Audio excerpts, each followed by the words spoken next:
it's been an incredible tournament. Obviously, incredible win by Spain.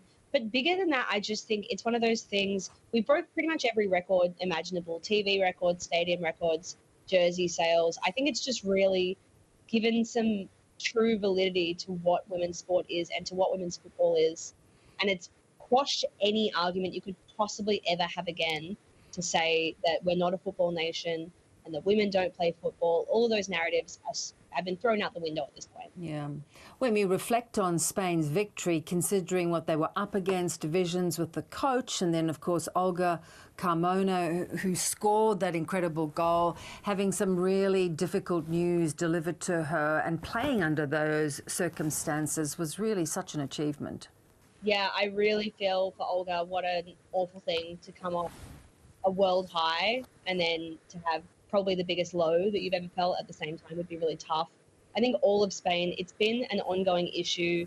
The stuff with their coach, Jorge Vilda, has been going on for a while. The Federation backed him. All bar, I think, 2 players came back.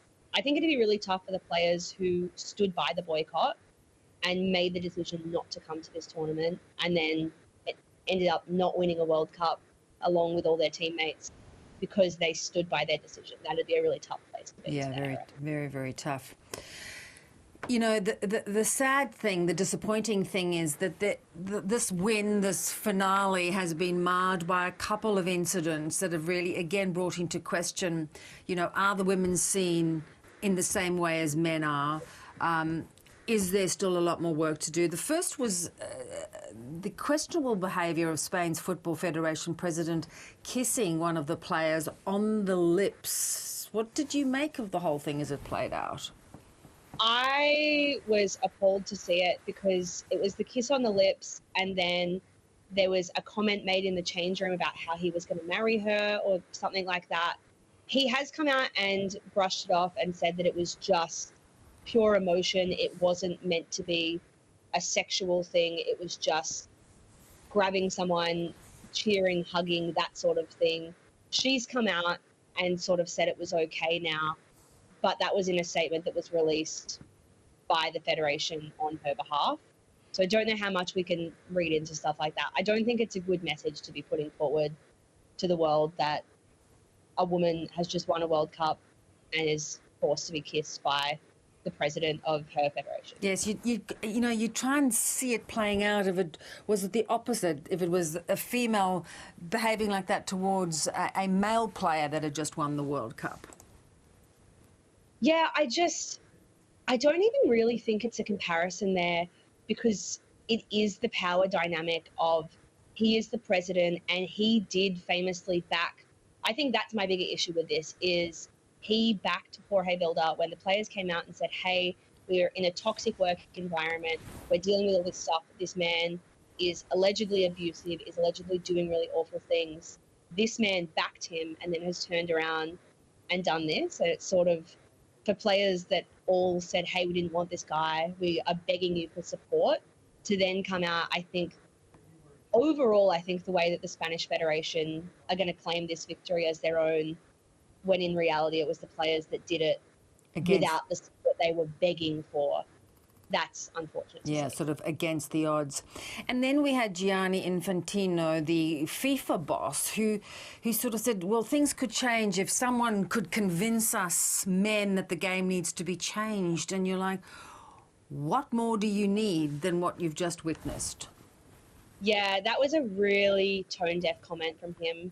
I sat there when that happened wondering how it possibly got past the publicists that work at FIFA, how that script, he must have gone rogue. But I think that's one of those things. He missed the first couple of days of the tournament. He didn't come to Australia until quite late in the tournament. He was actually in Tahiti on a holiday, which speaks volumes in itself that, like, the president of FIFA, what could possibly be more important on your calendar this year than the Women's World Cup? But to come out and say in a room full of women at the biggest Women's World Cup we've ever seen that the doors are open, you need to convince us why we should care. It was, you need to convince us why we should care. You need to pick your battles wisely, and the doors are already open. You just need to push them. All three messages that I think we've come so far this tournament in showing young girls everywhere that they can do anything, whether that's playing, coaching, refereeing, on TV, in the media, journalists, everywhere we're seeing all these women, and that's great. And then to have the president of FIFA come out and basically undermine that with the most sexist comments we've heard all tournament, it was disappointing. Yeah, and shows that there is a way to go. So how long do you think the glow of the Matildas' success will continue to reflect here in Australia? I hope forever.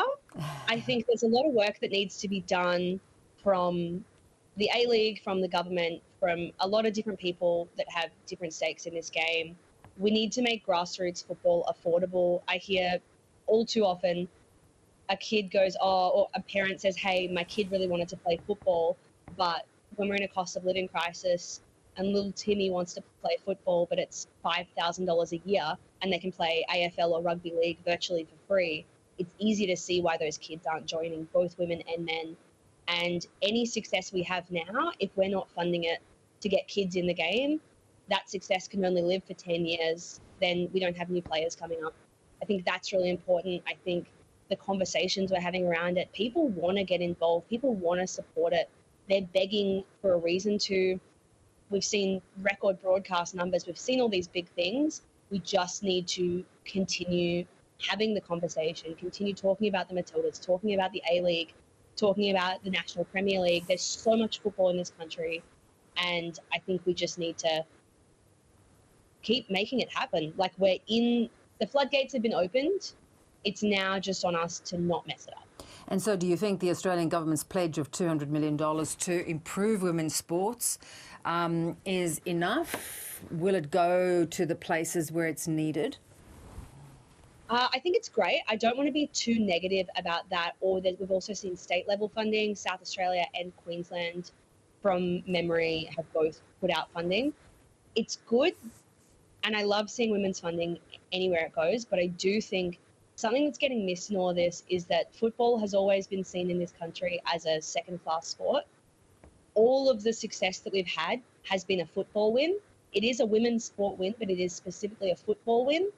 And I think when football comes up against AFL and NRL, it's already below bar when it comes to numbers, funding, everything. This funding should be going to football, not to... Look, I understand it has to be split and we have to fund other things as well.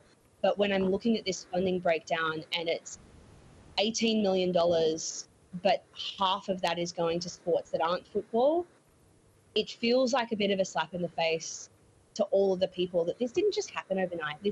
I know for a lot of Australia, they woke up one day and suddenly it was a World Cup. For a lot of people in this industry, it's been years in the making. People have been working full time on this for 6, 12, 18 months to make this happen. Football Australia were working on the legacy program long before the tournament even started to ensure that these things happened. It's not some happy accident. There was a lot of thought put into it, and I hope the funding, when it actually comes out and when other states inevitably get involved and announce their funding, that it goes to football, because that's what is needed. Great to get your reflections, Lavender, and look, time can't pass quickly enough before we get to see it all happen again. Thanks so much. October, we've got Olympic qualifiers in October. Get around the girls. Let's go. Thanks so much.